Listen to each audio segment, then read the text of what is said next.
One of the most important features in UEFN is using the cinematic sequence device, which allows you to animate things within your project. There are a ton of cool things that you can do with this device, including moving, rotating, and scaling props within your world, character animations, game intros, build modes, and much more. So this is the beginning of a series where I will show you cool things to do with the cinematic sequence device.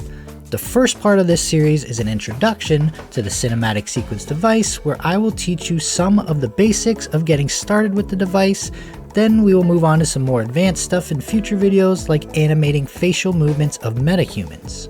So if you are interested in learning these things, make sure to subscribe to the channel so you can continue watching the series of videos released in the future. So the first thing we are going to do is we are going to place an actor or prop into the map. For now, I am just going to put in a cone so that we can go over the basics with you. Now, the next thing we need to do is go to our main folder, right-click, go to Cinematics, and click Level Sequence. Give it a name and then open it up. You will now see the sequencer, or also known as a timeline, at the bottom of your screen. Now, I know it can seem a little overwhelming, but it's really not that bad. To start, we need to add in the props into the timeline so that we can manipulate them. There are two ways to do this. You can either grab the actor from the outliner and drag it in, or you can go here and click Add. Scroll up to Actor to Sequence, and then select the actor you would like to put in. You are going to see that your actor is now listed in the sequencer. Underneath the actor, you will see Transform is listed. This is how you manipulate the object to do whatever you like. If you expand it, you will see familiar transformations of location, rotation, and scale. At the top of the timeline, you're going to see these numbers. Most of the time, this is set to frames. So here would be the 15th frame mark, here would be the 30th frame mark, and so on. If you are not familiar with animation, you may find this easier to work with by changing this setting from frames to seconds. You can do this by clicking here where it says 30 frames per second, go to Show Time As, and then click Seconds. Now you can see that the top of the timeline has changed to seconds. So when this bar gets here, it will be the 1 second mark, and here will be the 2 second mark, and so on. This green line bar here signifies the start of the sequence, and this red line bar here represents the end of the sequence. To change how long or short the sequence is, simply go to the top bar here, then drag it forward or backwards. To extend the timeline, you can go down here to View Range End Time and either type in how long you want the sequence to be, or you can click and drag from side to side. This will help with longer sequences. Over here, you have your playback settings, so you can click play and see how your sequence looks.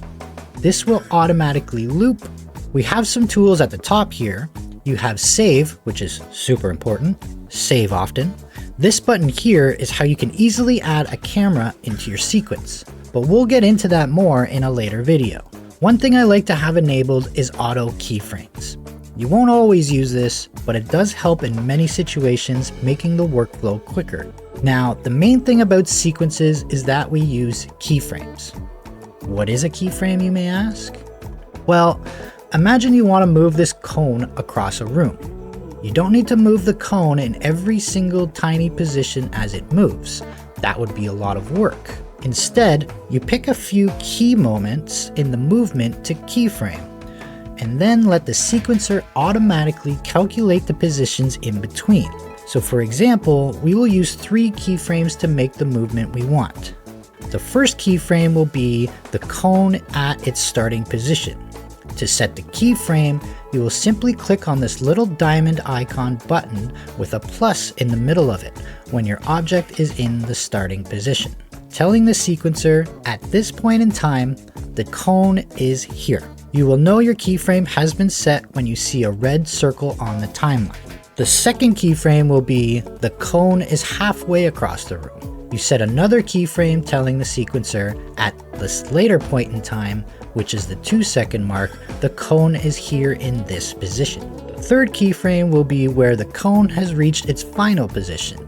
You set one last keyframe, and at this final point in time, which is the 4 second mark, the cone is here. The sequencer does the in-between work. Once you set these keyframes, the sequencer automatically calculates all the positions, rotations, or scales the cone needs to go through between these key moments. It smoothly animates the cone moving from the first keyframe to the second, and then from the second to the third. You can have as many keyframes as you prefer, but it is best practice to put keyframes at the key moments where there is a significant change in, say, the direction. You will also see a greenish gray line with some squares in the viewport. This just shows the track spline so that you can visually see where the prop is moving to within the sequence, and the squares represent the keyframes that you set.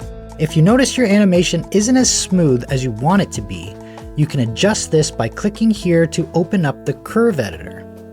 As you can see, the graph doesn't have a linear line, which causes it to stop briefly when it gets to the second keyframe. You can either add a key by right-clicking and selecting Add Key, or clicking down on your mouse scroll button. But the easiest way for smooth animation in this situation is just to change the line to linear by right-clicking on the key and selecting linear. You will then see that the animation is a lot smoother than before. Now, let's look at rotating and scaling our objects. Let's say we want the cone to actually be rotated so that it is upside down halfway through the animation. To do this, go to the second keyframe, open up Transform by clicking this little arrow, then open up Rotation where you will see Roll, Pitch, and Yaw.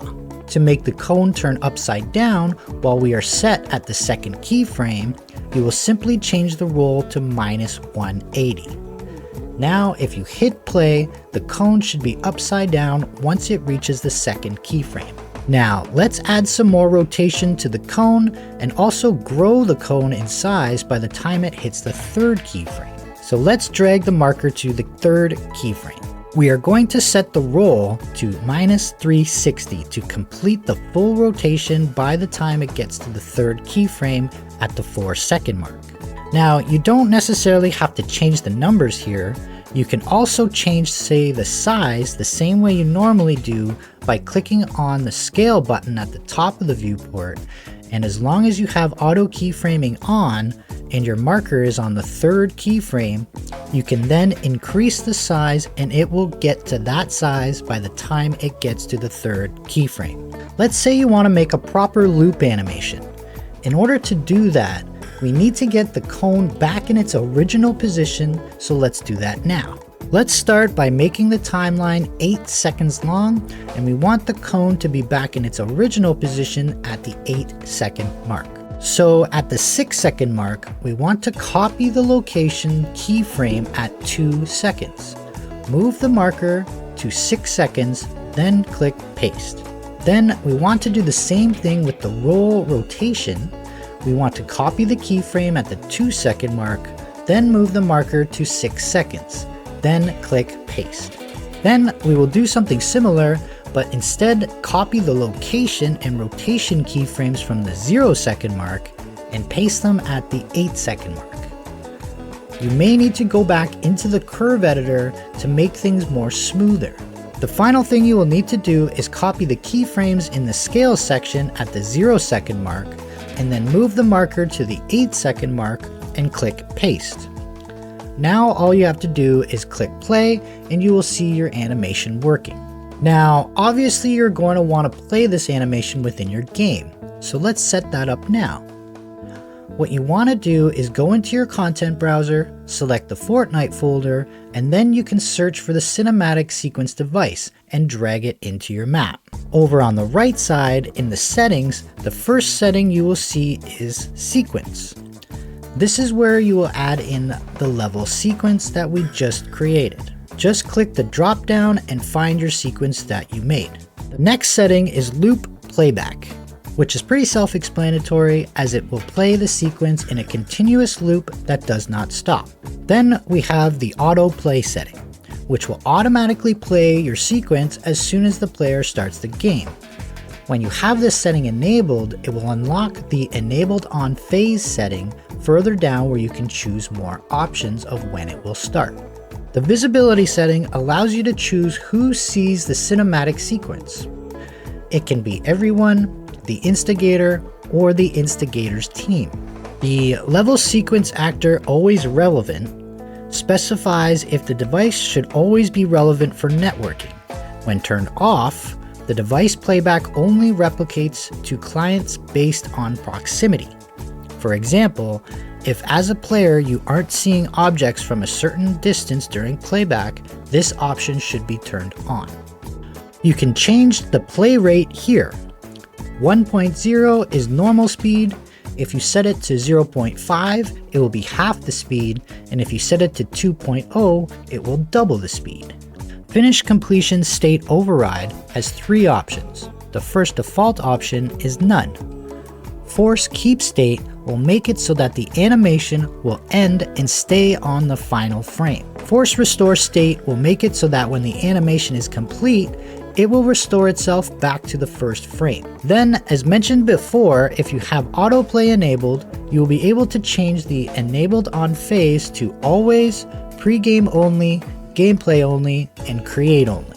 Now the last step is we need to connect the cinematic sequence function to an event. We will just make something simple, so we will place down a trigger device, and then where it says play function, we will add the trigger and then select on triggered.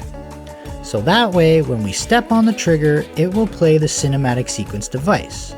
For this to work, you need to make sure that auto start is disabled. And there you have it. You now have the basic knowledge of animation within your creative map. In my next video, I will be going over adding characters to your scene and show how to add animations to them. More tutorials after that will include game intros, metahuman animations, activating devices through sequencer, and much more. So make sure to like the video and subscribe to the channel so that you can enjoy the rest of the series. Thanks for sticking around to the end. You are a legend, and we'll see you next time. Stay spicy. I'm out. Peace.